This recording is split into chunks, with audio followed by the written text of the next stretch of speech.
People just going about their normal business, just travelling on the tube, going to work. Black smoke was filling up into the carriages.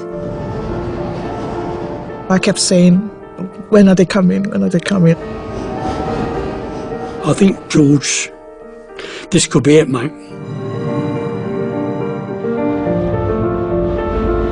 On Thursday, July the 7th, 2005, 4 bombs exploded in central London.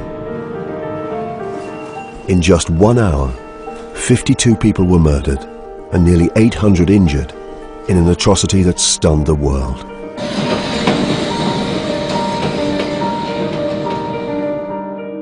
Four British-born suicide bombers targeted commuters on 3 underground trains and a bus at rush hour. It was the deadliest attack on London since the Blitz. On the anniversary of the 7/7 bombings, victims, survivors and rescuers describe the events of that morning and remember the hour that shook Britain. What brought about the loss of 52 lives in London? 10 years on, where are we? Where are we 10 years on?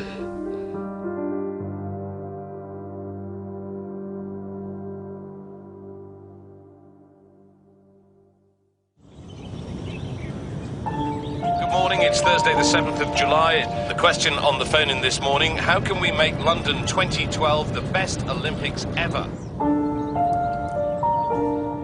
It was a little bit overcast, but it was a not an untypical summer morning. And what about the legacy of the Games? Can we get the Olympics to boost the economy in East London and the rest of the nation? And can we use it? Morning of July 7th, I was heading to Westminster to a conference.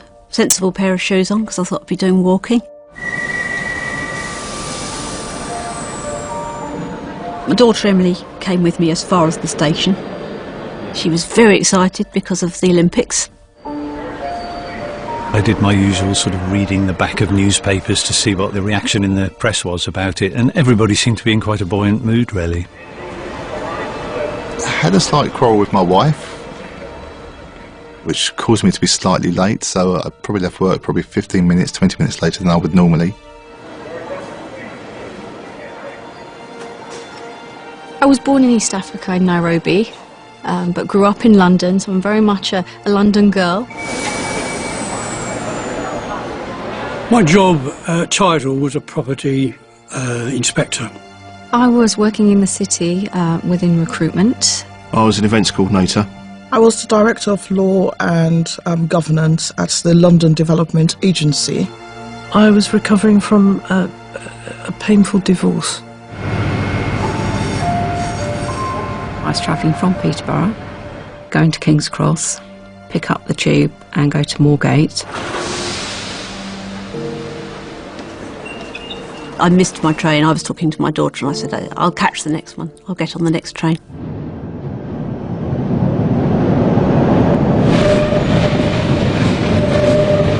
I was running late. I heard the train come in, so I knew if I went to the front of the train and then worked my way back, I might find somewhere to get on. It's a weekday, it's rush hour. The carriages are packed. I'm not very big, but I could hardly move my arms.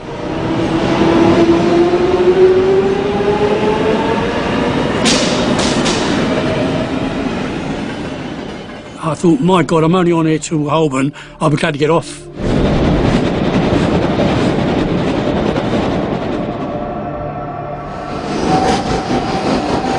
I've been with London Transport for 34 years and a driver probably for 31.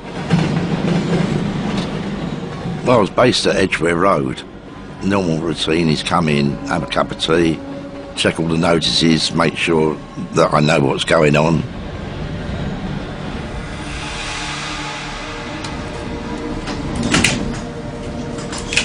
The trains were running perfectly that day, which was unusual.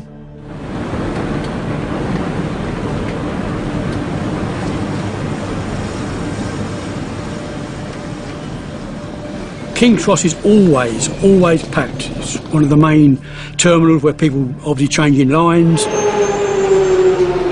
That morning, I travelled down with two friends. I got on the train at King's Cross to go to Paddington, and they got on the train to go on the Piccadilly line.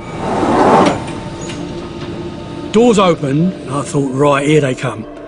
And they did. A lot of people forced their way on. They really rammed in.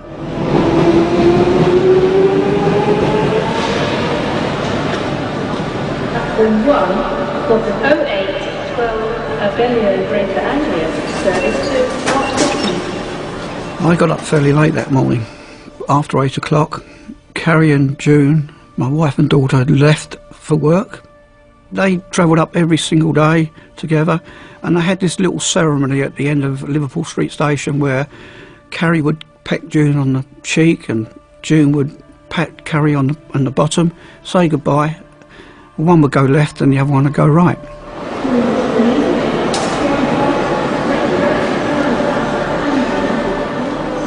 I was changing at Liverpool Street to pick up the Circle line. Normally I would go to the back of the train because that's the exit to Tower Hill where I worked at the time. This is about 9:15. Because the train was already on the platform, I actually ran for it and got onto the first carriage.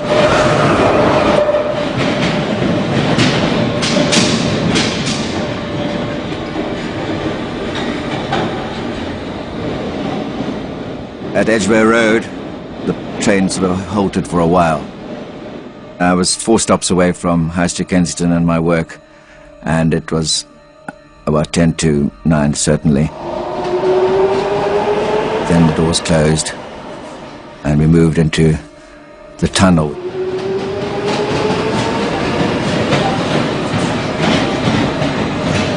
We got to the first bend in the tunnel, and there was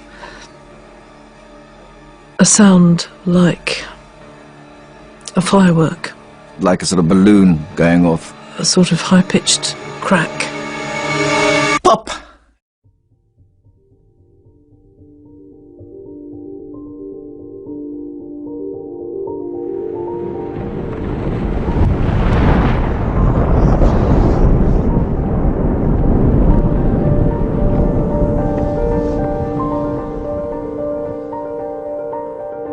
The train lifted up off the track.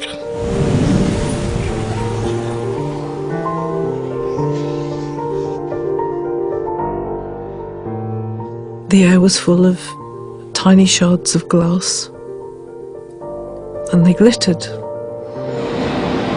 Simultaneously, 5 miles east, there's a second explosion at Aldgate. You're caught in this yellow and orange explosion.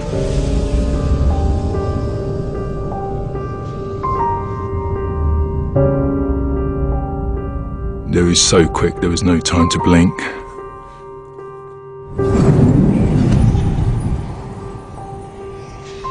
All I can hear is this rushing sound. I felt as if I was lifted. I was going round and round in circles in the air. And coming down, wondering whether I'd arrive alive or dead on the ground. Within seconds, there's a third blast, 70 feet underground on the Piccadilly line. Seconds after leaving King's Cross, there was this massive loud bang.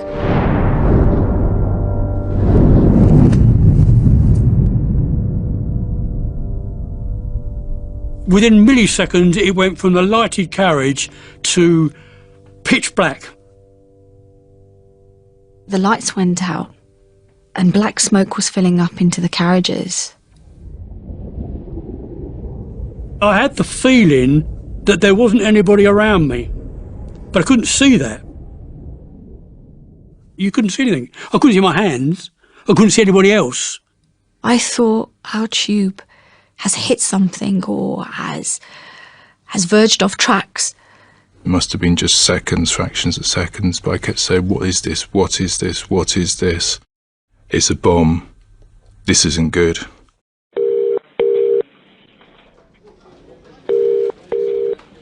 What's happening, mate? Do you know? No, we don't. All right, I've had a report that there was an explosion at Liverpool Street and Edgware Road. We've had a report of a bang west of Edgware Road. Initial reports of the explosions caused confusion at network control. Explosion on train, yeah? Or a bang on his train. It's between Liverpool Street and Aldgate. Liverpool Street, Aldgate, on the outer rail. Outer rail. The news of explosions and smoke underground also reaches the emergency services. Yeah, it was a female officer from Liverpool Street calling up saying that she'd heard a loud bang or explosion from the underground at Liverpool Street. Wasn't sure what it was and that she was going to go down onto the underground to investigate it. There was something about the message that just got the hairs on the back of your neck standing up. There was something. It wasn't a run-of-the-mill message. We've had reports of explosions at Edgware Road, Liverpool Street. They believe they've had an explosion at Russell Square. With 3 sections of the underground system simultaneously losing power, network controllers suspect an electrical fault has caused a power surge. I had no idea what had gone wrong. My thoughts were, as the train was passing me, that somehow we'd hit each other. The traction current, the electricity had all gone off, and I was sitting there in the dark for a couple of seconds, a couple of moments, and all of a sudden there was these screams. I knew something but terrible had happened from just those screams. There was an arm on my left leg, which I remember removing from my left leg, and I remember feeling at the time that that was an inert, that arm, and that belonged to a dead person. I can't get into the bomb compartment because of this chap with the damaged leg that was blocking the way. I could see into it. It looked a mess. That is the only word to describe it, a mess. It was in the dark, so it was just extraordinary. I thought, oh, something's very wrong there. And I knew I couldn't move from then onwards. I was sort of stuck to the floor almost. I do remember every now and again shouting, I don't know how I even saw them, but don't stand on my foot, don't stand on my foot, because people were moving around there. I remember taking my jacket off, and half-heartedly, because it was a long time since I was at the National Service or any sort of first aid, taking my jacket off, my suit off, and putting it down in that area where, as if to start a sort of tourniquet. Well, I told the signalman that I'd had a bomb go off on my train. I've got passengers all over the track and bits and pieces of the train all over the track. And he said, no, don't worry, it's all right, it's only a power surge. I'm thinking, well, power surge, that is not a power surge. A power surge would not put people all over the track and destroy your train. At Aldgate, the explosion in the second carriage has also blown debris and passengers across the tracks. I opened my eyes and I found myself on the train track, partly underneath the train, partly outside. It was pitch black and it was absolutely stone quiet. I could see people on the floor of the train, and I could see some people lying around. And I remember staring and staring into the darkness, just trying to see a sign of life, because I really thought I was dead. At that point I thought I was dead. And then I put my hand to my face and I just felt all this blood, all this wet stuff. And I thought, well, perhaps it's not over yet. People were screaming and crying. People in real pain, of people really dying. On the Piccadilly line train, the explosion in the first carriage kills 26 and injures over 340 passengers. The first thing in my mind, we've hit a train. The driver's dead. You've got no guard. We're stuck down in the underground. We couldn't get out. We were encapsulated in the tunnel. There were people screaming, banging on the windows, trying to break the glass, trying to escape. I think, George, this could be it, mate. This could be where it all ends for you. I believe I shut down because I was waiting for death to come.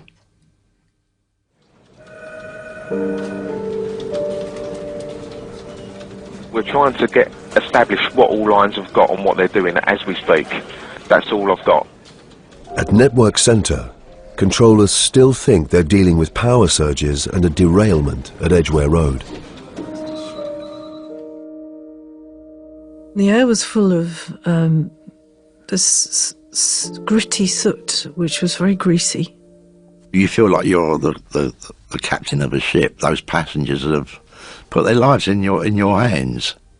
I thought if I can just breathe, then I can deal with everything else. I just need to breathe. Well, I had to find another way to get them out, and get them out quickly. The driver's voice came over the intercom. Anyone that was in the front two carriages who could walk, please make their way to the front carriage, and I will get you off the train at the front of the train and send you back to Edgware Road. Ray got the door open, and he said, "The door's open. There's a way out." I warned them that they would have to just step over people's bodies and bits and pieces of the train. There was a woman in front of me. We got to the second carriage and the doors were not there. And she turned and looked in, and her face just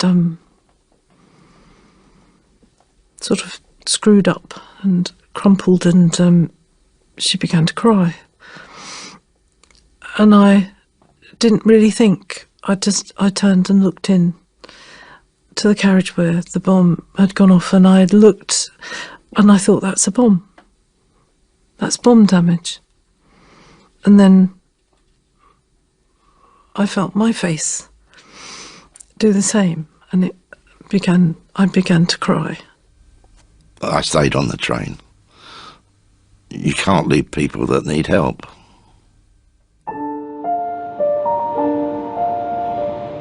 As the walking wounded begin to leave the bombed train at Edgware Road, dead and seriously injured passengers remain in the second compartment. I was going the opposite direction to what I now know was the train with a bomb on it. Instinct alone drove me to help, not knowing where I was going, really. What I did see immediately on the floor was a passenger lying conscious, prostrate on the floor. His head was to my right. A gentleman I now know as David. I suspect he was just a voice to me then, Tim. I told him my name was Tim and I had some first aid skills. Could I check his injuries? And he said, of course. I think there's something wrong with my leg. One of the things I was, in an extraordinary way, was calm, and I think that was, in a sense, natural, or came to me naturally, because I recognized that if one didn't, it would be harder to survive if one panicked or whatever like that. We did joke about a pillow, but I said I'd failed to bring one with me that day, or something of that nature. And then, having ascertained he was okay and conscious, as okay as we would make him, I turned to my right and saw diagonally across the carriage a charred corpse. I can't recall having any other thoughts about that at that time, because I didn't, and also because I was then distracted slightly back towards my, still diagonally but slightly left of the corpse, was then this other figure half in and half out of the carriage. And I don't think it'll ever The depth of the experience hasn't prepared me for saying it any more often or any less often. It's still what it was. The reality that, of course, he couldn't live. He was severed. I lowered him to the track because it was the only place that was there. And I said a prayer for him. I have a Christian faith, and for me, whether he did or didn't matter. What mattered was that I wished him a safe journey into whatever was his next experience.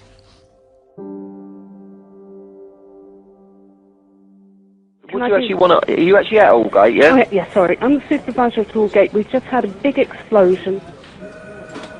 Eyewitness reports from underground staff start to give controllers a clearer picture of the destruction underground. There appears to be something ahead of the train in the track. We've evacuated. At Aldgate, many passengers are still unaware of what's brought their train to an abrupt halt. We didn't realise anything particularly serious had happened to begin with. People were muttering and tutting and fretting about not getting to work. Because I didn't realise that there'd been an explosion, I thought I was still at home in bed having this horrible dream. And I thought, I've got to wake up. And then I heard people shouting, oh, we need doctors, we need nurses. And I thought, oh, well, obviously something more serious has happened here. So I got my warrant card out and I said, I'm a police officer, let me through. I come to, but I think I'm in the dream because it's very quiet. I can't hear anything. And it's very dark. I can't move. And I thought, well, it's not a collision. We've not had a collision. If we'd had a collision, it would have been crushed. It wasn't a crush. It was like a disembowelment. The train was disemboweled. I had been blown backwards onto the seats, and then whatever it was that was pinning me down had fallen onto my arm. And I looked at her and I thought, well, shall I move that metal? I better not, because if I move it and she starts to bleed from the arm, I'm not going to be able to do anything to staunch the bleeding. And then in this dream, this voice comes and says, what's your name? I said, don't worry, help will come. I'm a police officer, help will come, you'll be all right. I was making a lot of noise and probably swearing quite badly, trying to get this thing off my arm. Well, she was dirty, very dirty, and as I say, debris on her. But she could breathe. And she could shout. We've had 3 explosions as far as I'm aware. Yeah. I've had an explosion at Edgware Road. Yeah. I've had an explosion at Russell Square, I think. Yeah. An explosion at Liverpool Street. Yeah. There are definitely walking injured. Yeah. There are possibly fatalities. On the Piccadilly line, survivors are trapped 70 feet underground in total darkness. I felt unprepared, definitely. Something diabolical had happened, but I couldn't see anything. I'm a Muslim, so Islam is my religion. So I was praying inside of me, praying that I want us to get out alive. A guy with a very commanding voice said, all of those that can, when I say I want you to make your way to the driver's cab. My heart probably started again. Whatever's gone on here, somebody's got a hold of it, and there's a very good chance you're going to get out. And I can't explain the euphoria that gave. It looks like all lines are having problems and people are self-detraining. 3 separate incidents? 3, yeah. Network controllers shut down the underground and begin the evacuation of 200,000 passengers from 500 trains. Code Amber the whole network. We're going to stop the whole network. All right, darling, we can do it now. No, Code Amber, get them into station and then stand by. Because we're slightly closer, I guess, to Aldgate, they asked us to walk back past the train. I followed a couple of people who jumped off the train, so I jumped off myself. For a lot of people, they didn't know what they were going to see. They didn't even know there'd been a bomb. It wasn't until we actually got round the corner We actually started to see debris on the line. There was bodies on the track, there was debris on the track. People with clothes blown off, their bodies greyed. People started to walk along the rail tracks, and it was like a convoy of people walking past my window. I remember looking at the blown out doors and I could see a lady kneeling in there holding someone's hand. My first aid was pitiful, really. There wasn't a great deal I could do apart from try to stop the bleeding. I'd never seen such a forlorn, desperate look before. I thought, surely help will be here soon. I thought of my son Lewis, who was 5 at the time. I thought of my mother, and I thought of the Olympics. I thought that I'd worked so hard for the Olympics, and I needed to see it through. And I didn't want to die, so I thought, if there's a disaster, they try to save people who are alive first before they go to the dead, and rightly so. So I need to do something for them to know that I was alive. I could vaguely sort of hear someone screaming for help, so I think that sort of enticed me to go over there. So obviously, someone was calling for help. I tried to stand up with one foot, and I tried to hold part of the door with the other that was stuck to my leg. And I noticed that my left foot was twisted back. But I managed to lean on the train, standing with one foot, one hand on the door. And I used my left hand to wave to say, I'm alive, help me, I don't want to die. No one was with her, so I started to walk down to try and assist. He came and he sat down and held my hand because I was very cold. My clothes was burned.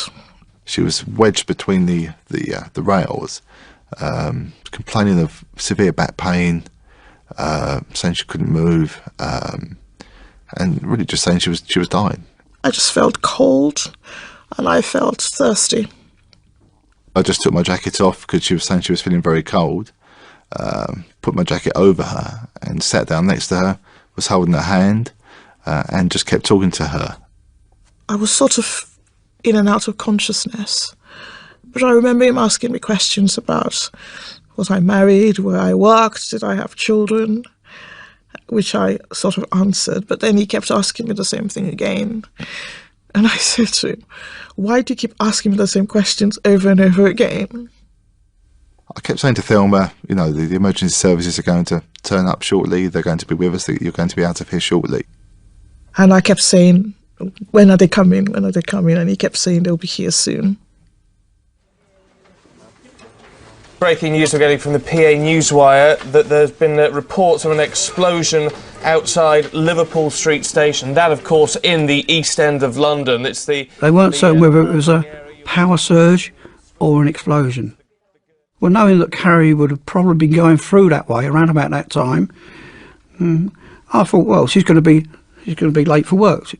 Her day is going to be disrupted. There was no doors on the carriage. It had been blown out. I thought, I've got to try and do something here. I called Carrie's mobile. I couldn't get any answer. She was laying horizontal across 2 passengers that were still conscious. And I explained to them that I didn't want to move the young lady at the time because of the injuries that she had or could have. I just thought at the time that on the underground, no signal, have to wait until they get off. She seemed relatively peaceful. Every now and again, she would try to communicate to me. And I would just do my best to keep her calm and tell her that everything was okay and that we'd be out of here soon and that the emergency services are on their way. We've desperate shouts from both ends at Aldgate and Praed Street at Edgware Road. They're still desperately waiting for emergency services. We've got 2 major incidents. Yeah, the emergency services have declared they're on their way down there. As the walking wounded emerge from underground, the emergency services start to reach casualties still on board the 3 bombed trains. As we came past Aldgate, I could see smoke coming out the station, people coming out the station with blackened faces and of us walking wounded. The level of what's in panic on people's faces and upset, there was clearly something more significant than just a little bit of smoke in the tunnel. There was a smell in the air. It was a chemically smell. It was burnt electrical smell, a coppery taste to it. This must be an explosion. It's the only thing that could cause that level of destruction in my mind at the time. When we went down to the train, there were still a few last people still walking down the train track and going out of the station. So it was obvious that this was a very fresh event. This had only just happened. You could see a line of people coming from down the tunnel towards us on the platform. So at that point, we're on the platform. I've been to some big car crashes, but I'd never seen anything of this magnitude. There's still people on there. Clearly, we need to get in. I kept shouting out to people within the tunnel, and they kept telling me, there's people coming, there's people coming. Unfortunately, some people that had taken the full force, I guess, of the blast, and again, working it out from being in there, they had been standing and they had been blown onto people that were sat in shock. I didn't want to leave her. I wanted to make sure that before I left that she was okay. She had been breathing, she had been alive, and he was giving us over various details of her, and obviously very concerned for her and wanted to remain at the scene. The firefighters are trying to get me to leave. I said to them, I'm sorry, that's not going to happen. At this point, there was a paramedic that came on, and he had, which was like the Holy Grail at the time, this first aid kit that was obviously a lot better than ours. And I remember thinking, this is great. I was relieved, knowing that there's experts on the scene rather than me trying to hold things together. We never thought that she had been seriously injured or lost her life in it. You were hoping beyond all hope that she was stuck somewhere, she was helping other people. It even got to the stage a bit later on that we were hoping that she was dazed and just walking about. You know, some people were walking about in a daze and couldn't get through to us.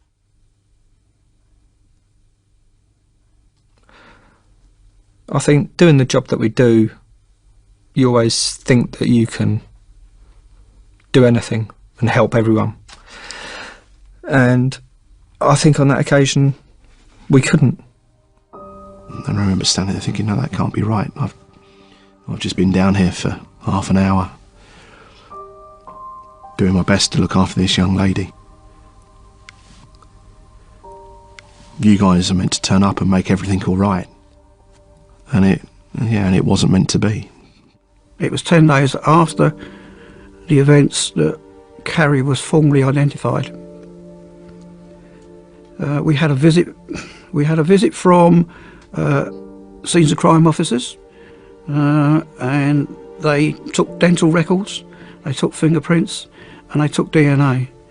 And it wasn't, as I say, until the 10th day that Carrie was formally identified.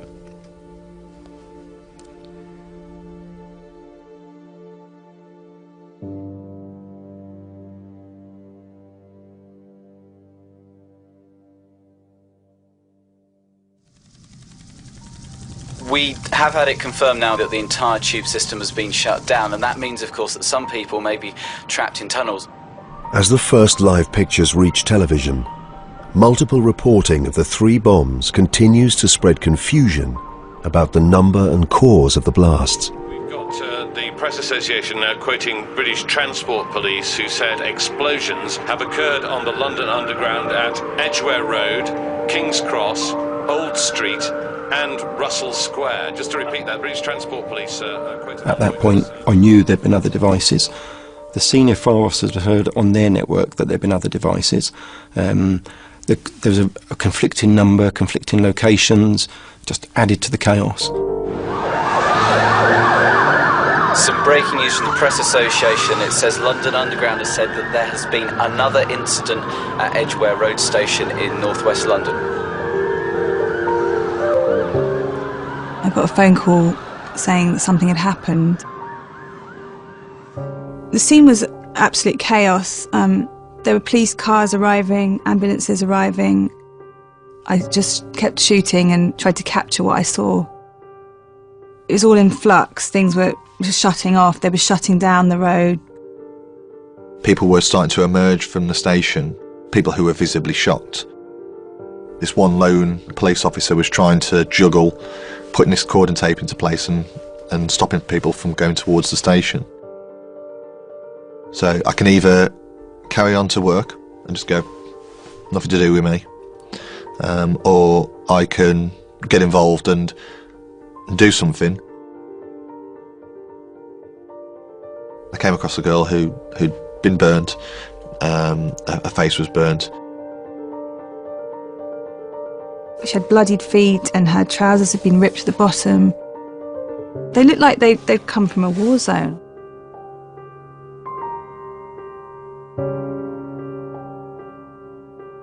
As we ran across that road, the only noise I could hear was the shutters of the cameras going off as we ran towards them. You didn't know what was underneath the mask. You didn't know how horrendous her injuries were. He was really looking after her and she just looked so helpless. We'd found this burns mask in a burns kit. It was just something that she was able to hold to her face. It was a mixture of horror and humanity. That's what I think the image is interesting, the image, is that there's a mixture of horror and humanity. I said to Davinia at the time, I think you're going to be in the newspapers tonight.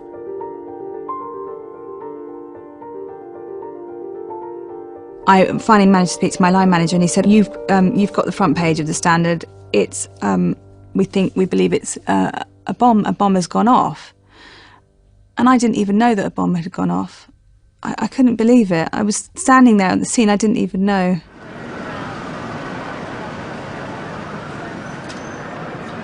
With the emergency services responding to reports of multiple explosions underground, there is a growing fear that there may be more to come. There's myself, paramedic, 2 or 3 firefighters, other firefighter comes up, stops us and tells us they believe the scene to be safe, they don't believe there's any more explosives. Obviously that takes us back a bit because that's the first time I've heard anything about explosives. I remember coming to and I couldn't move my left arm, and I think it was a slight setting on of panic. I just remember looking at her injury and just thinking that just must be just phenomenally painful. Of course, all my hair had been singed with a blast and my eyebrows had been burnt off, and I'd got, obviously scars where the glass had hit my face and stuff. I remember us trying to work out how we were going to get her, because she was a lot higher than us. When she was presented to us, she was a lot higher because she was in the carriage and we were down on the trackside. So how we were going to carry her. The more senior firefighter appears outside the window, blows his whistle, firefighters themselves look up and look across at him. And he's like, we want everyone out the train, we believe there's a secondary device on board. Oh.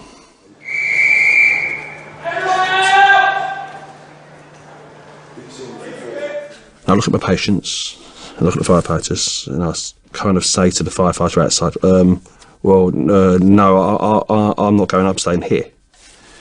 He's like, no, secondary device, you've got to get out. I was like, no, I'll stay here. In my thinking, because I've just told these people they're going to be okay. I'm with you. I'm not there going to run away. I don't know whether it was a police officer or who had said that potential secondary devices, and you can leave now if you want to. So 2 firefighters both look at me and their boss, and the firefighters are very regimented. If someone tells them to do something, they're doing it. Quite remarkably, they both go, no boss, if he's staying, we're staying, we've got to look after him. we won't be leaving until the last person that's last savable life is saved. And that was just, well, that's just the job. We're not going to just say sorry. I know you're in a bad way, but we're going to be off now until we can make sure there's no secondary devices. That's not the right thing to do. Between us, we manhandle this person out, and they're taken away by some more firefighters outside the train. And the next voice that I heard was somebody saying, "Stay with me." I remember then us taking this lady on the journey, as it were, up to the platform and out. And then, obviously, from there we turned around and went back down again. Just to reiterate the situation, Transport for London are asking all passengers to avoid the London Underground. The tube network is basically down. Now, tickets are being honoured by London buses. Stations still at the moment in the process of being evacuated. With the entire Underground network shut, thousands of commuters seek other ways to reach work. Many cram onto the already crowded London buses. Anthony was 26 and he was a young executive in the oil and gas company called AMEC. At 9:40 he called to say, "I'm getting on a bus to come to the office because there's been problems with the underground." The 7th of July 2005 was a normal London working day for me. Colleague rang in and said, "We've got problems on the Northern Line, we're going to be late," to which I think I rather cheekily said, "What's new?" Somebody for some reason was watching the television, I don't know why, I think they were searching for some parliamentary report or something, and we heard reports about power surges on the Underground. I said, "That doesn't sound right. What's a power surge? What does that mean?" I was in Lagos. And I just put on the television and I saw this ticker tape saying something about trains having issues in England, in London, and what it said was there was power outage or something, and so there were some issues with the London Underground. I'm like, oh, power outage. So I just decided, okay, let me just give Anthony a quick call. The next thing I knew, quietly working away, everything goes salmon pink, a yell from the office, and the bang. Less than 50 feet below me, double-decker bus, roof peeled off, engine about 5 yards behind the bus. Clearly people dead. Almost 1 hour after the 3 explosions underground, a 4th bomb kills 11 and injures more than 100 in Tavistock Square. There were bodies by the bus, and you could see that the smoke and the hydraulic fluid spraying out the bus. To the left of the bus there was a torso, no arms, no legs, no head, just a torso lying on the pavement. Nothing prepares you for that, you know. I was told later that was the bomber. Well, what assets had I got? 1 pocket face mask, 4 first aid boxes, some torn up curtains, some tabletops of stretchers, and 15 doctors of varying specialities, some of whom hadn't managed a seriously injured casualty for 30 years.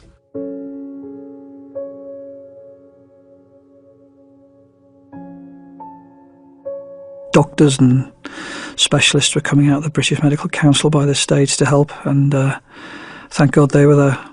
I said to them, right, folks, this is a major incident. This is do the most for the most. You need to understand that we will take some casualties, but if we don't accept that we'll take some casualties, we'll take far more casualties in numbers than we need to. There was dead people hanging out the bus. There was dead people in the bus, you could see them quite clearly, but there was also live people in the bus, and they needed help immediately. first thing to do was make sure that with all those who were on the ground, the priorities 1s and 2s, that there was somebody with them. We corralled the walking wounded, the 3s, into the old members' dining room, and I put somebody with them. We called and called and called, and it wasn't answering. But it was on.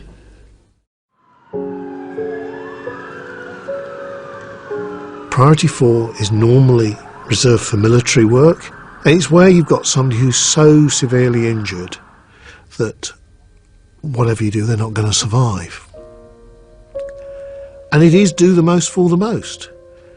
And these were people, without getting too graphic, who got half their head missing or half their chest missing, but were still alive, still human beings. And I had already put somebody with them, just another human being. They probably wouldn't have known that there was anybody there, but that's beside the point. On my right was a gentleman in a dark suit, and he was just lolling backwards and forwards, and I could see he had terrible injuries to his legs.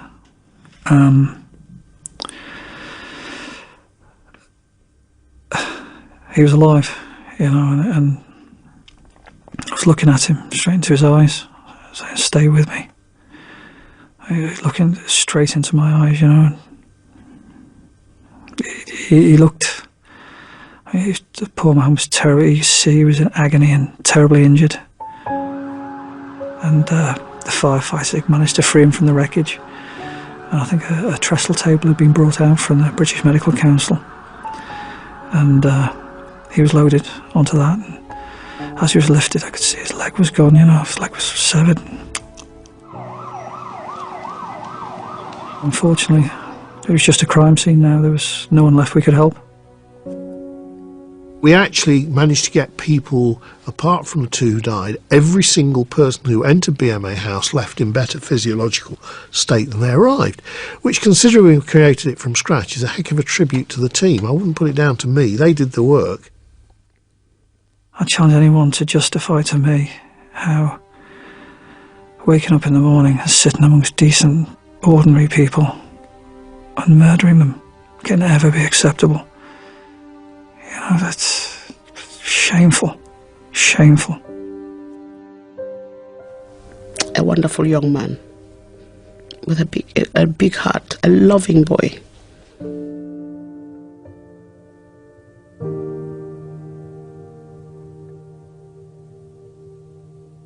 How can that ever be replaced?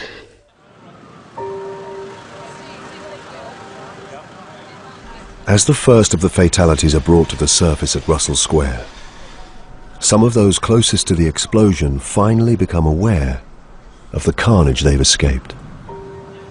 The lift doors opened. I saw these 2 guys with a stretcher held up here, and they're walking along, and I thought, they're obviously going to put them into the ambulance.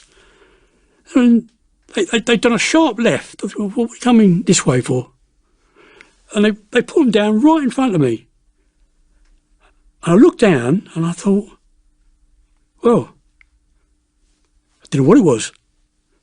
It was black, completely black, top to toe, but it had no legs from the knees they were got. I thought, that's ridiculous. What's that all about? And literally the time it took that to go down and come up again, they put another one through and put it down next to it, same condition, black. You wouldn't know what it was, male, female, you wouldn't know what it was. Seeing those seriously injured. And that's what made me wanted to be alone even more. And that's when I basically removed myself from the situation to run across the road to McDonald's and to basically just hide away in the toilets. I'd literally got out of it in one piece. That I was so thankful for that it's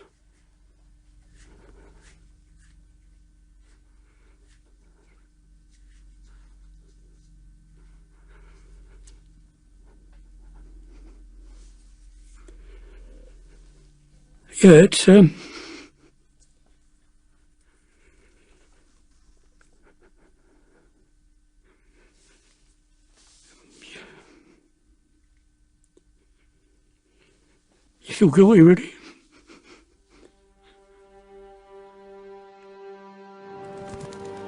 The blast in Tavistock Square confirms that London has been the target of a coordinated terrorist attack. There is no doubt that this is an attack involving explosives. What's happened with the bus here? What's your understanding? What happened? The bus is a bomb that has gone off in the back of the upper part of a bus. So that's all I'm going to say at the moment. There's some suggestion it could have been a suicide bomber. There's no reason to suggest that. There's no reason to deny that. It's just, you know, there is not enough information at this stage to make that a fact. With London shut down, the police begin the forensic investigation that will lead to the identification of 4 British-born suicide bombers. For the victims and survivors, July 7th is the start of a slow process of recovery. For many, it's a journey that continues to this day.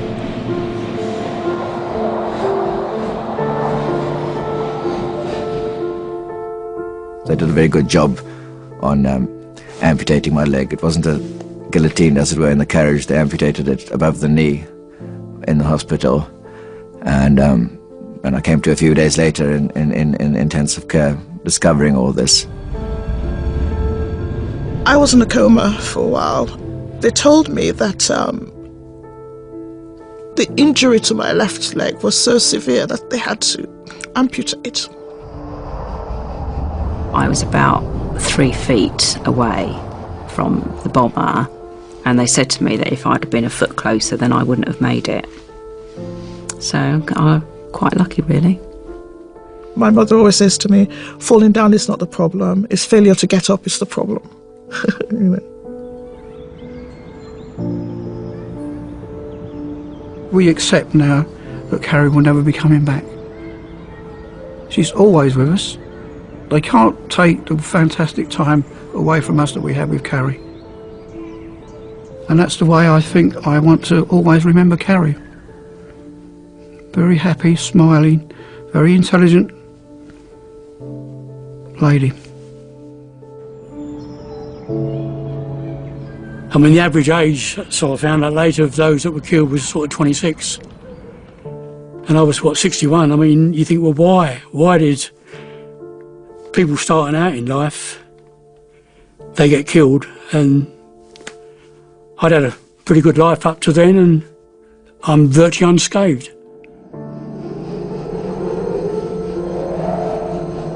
Some of the people who suffer most are people who weren't really outwardly injured. They didn't have any sort of scars to sort of prove that they were there almost, because they saw, what must have been terrible, whereas I experienced it and then just stayed alive with their help. The damage that they caused and the difference it's made to me as a person, I mind about that. It took me off the course I was travelling on. I was diagnosed with post-traumatic stress disorder, which was very difficult. And for a long time, I believed that I was trapped and dying, and the flashbacks were moments of consciousness, and that the rest of life was my brain trying to make dying easier for me by pretending that I wasn't. I can't change the way that I am or anything like that, because if I do start to change the way that I am or was, then the bombers have got the better of me. And I'm not having that. I'm not going to have a coward come along and dictate my life to me. I looked around and all religions and all races were all helping each other. It didn't matter who you were being helped. And that just shows that terrorists will never win. We're all different, but that should not make a difference. Whether you are black, white, grey, red, yellow, Muslim, Christian, Islam, agnostic, and whatever, we are all having the same blood running through our veins, and that's what makes us human. Whilst I always think of 7/7 is a dark shadow that's always close behind, from that dark shadow you faced your mortality in a very extreme, unusual situation, but you faced your mortality, and it changes your outlook to what's important in life.